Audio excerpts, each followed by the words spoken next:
bum ba da dum. So we have arrived to yet another cabin camp. But what's it really like, you ask?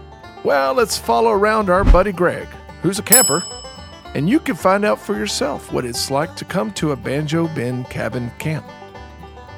You know, I'm looking forward to learning how to do more backup. I've learned plenty of songs, and so now that I'm really learning on how to play with other people, you know, so I'm excited about learning the backup that Katie is teaching. Well, after a couple of day one sessions with Katie, new friends, good laughs, and great food, Greg is on his way to the night topic and group jams. Let's see what he thought about the day. It wasn't information overload right now because they take you step by step. Now then, here in a couple days, it's going to become overload when they move on to other things, and you're like, oh, I got to remember this, you know, and then add this to it. I'm looking forward to building on what we started. I mean, Katie and Ben came over yesterday and kind of started building on some things, especially the, and you probably have to cut this out because I can't even remember now. The teardrop, that's what it was. And it was neat because Ben and Katie both kind of came around to make sure everybody knew what they were doing, and then we built on that. So I'm looking forward today to seeing what else we're gonna learn that we can kind of put in our repertoire. Dave Dillard is about to do his presentation on the clawhammer banjo, and we're really looking forward to that. Dave is a master clawhammer teacher and gives an expert presentation on the history of the banjo. You hear so many different stories about where the banjo actually comes from. You know, there's too many stories out there, and he brought it from a long ways back up to today, and it was really neat to see the history of it. And it kind of makes you feel good about what you're doing too, because you know you're part of history. I even have my grandson here now learning to play banjo, so we're just passing it along just like it was done, you know, a long time ago. I did not know that it went back as far as it did. The history that I heard was that it kind of started in the Appalachians, you know, and I didn't know that it went all the way back to North Africa, you know, and West Africa and stuff, and then started coming over. So that was kind of interesting. I thought, like I'd always heard, that it started here in America, you know, it was an American instrument. Greg is now on his way to sit in with the legendary Alan Mundy. Alan's an incredible teacher, but let's see what Greg thinks. Alan Mundy really opened this up to me when he was talking about how when you play like a 5 chord, and then he was talking about walking down to the 4, the 3, the 2, and then to the 1, and I'm like, well, how can you play an A minor if everybody else is playing a D? And he says, because it's in the diatonic scale and it will work. And he showed me how it will work.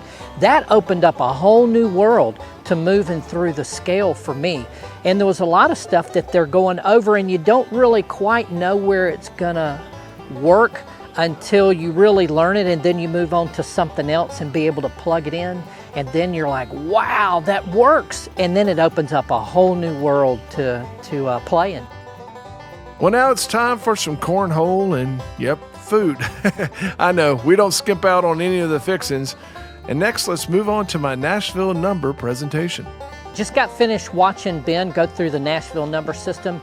Awesome presentation. The best way that it helped me and made me kind of understand was basically when he was talking about how if you're going to change the keys, and I might capo up too, but then the mandolin won't capo, and then when you start talking about the chords, I'm telling the mandolin player to play a C, but he's in a different key, so it wouldn't be a C for him where it would be a C for me.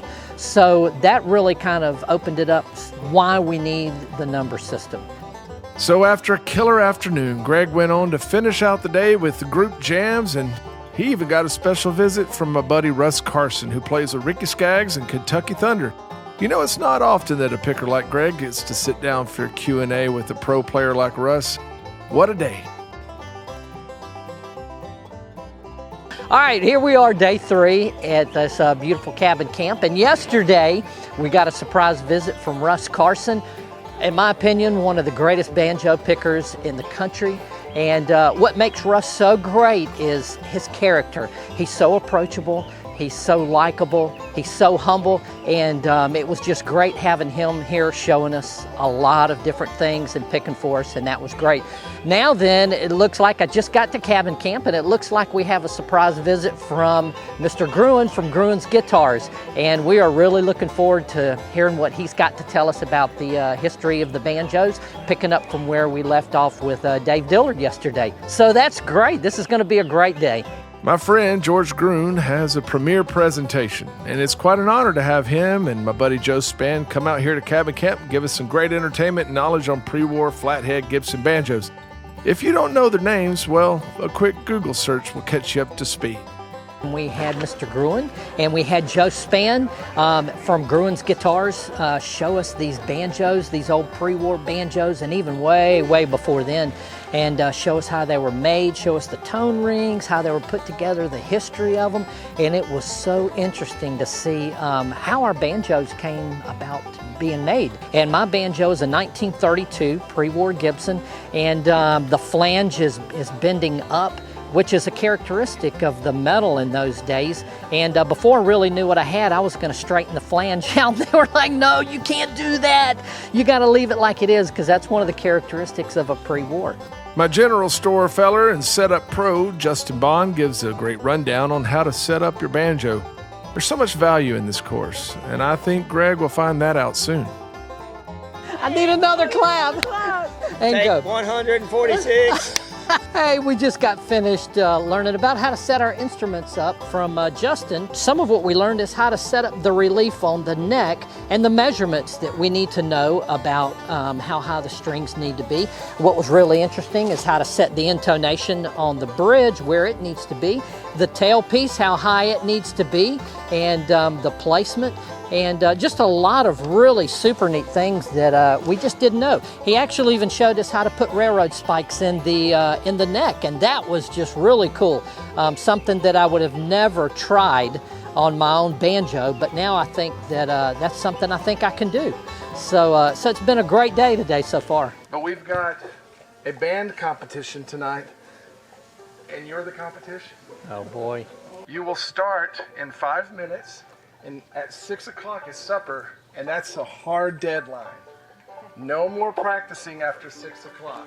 Okay? Oh no. So we Okay, have no 1 rehearsing hour. during the supper hour. Good luck. All right, we got to go look here and see. Everybody looking to see if they made the team. All right, number 5. You're 4. Here we go. This is crazy. All right, where's 5 at? Any song, right? We can do any song we want. Everybody's stomach has butterflies, and we're in knots because we were given like 1 hour to come up with a song, and now we have to go perform it for everybody, which is kind of exciting. But when you have people like Ben Carson, Russ Carson and Ben Clark, and we got to play in front of these guys, and it's very intimidating. But it really challenges. It makes us step up our game, and it's all part of the fun of coming up here. Nobody's judging, nobody's critical. We all just have a great time, and it's a lot of fun. We're looking forward to it. Anyway, ladies and gentlemen, bring them on the has-beens to be.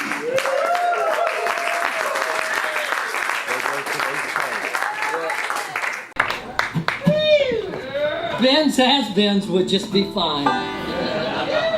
All right, are y'all having a good time tonight? Woo! That's great.